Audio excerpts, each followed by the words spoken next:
travaux du prolongement du tram T13 ont commencé cet hiver.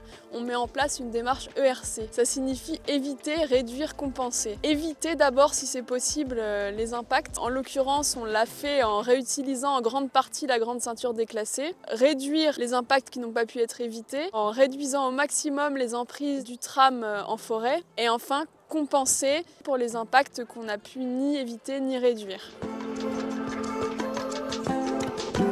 Les impacts sur la forêt de Saint-Germain vont être compensés systématiquement. Les compensations sont faites tout d'abord par la création de nouveaux boisements, comme ici à l'île d'en haut à Conflans-Sainte-Honorine, ou bien sur la grande ceinture déclassée à Poissy. Île-de-France Mobilité apporte son financement à hauteur de 6 hectares au projet de la forêt de Maubuisson.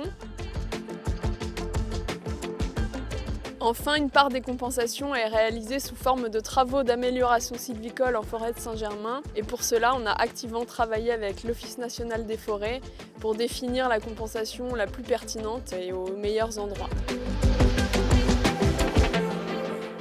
Dans le cadre du tramway T13 phase 2, l'Office national des forêts a proposé un certain nombre de compensations. Dans le cadre du défrichement, il y aura des compensations qui vont s'échelonner sur une période de 20 ans, par séquence de 5 ans. Tous les ans, on proposera un programme de travaux au financement d'Île-de-France Mobilité. Concrètement, on va faire donc un certain nombre de travaux, des travaux additionnels par rapport à ce que l'on fait habituellement.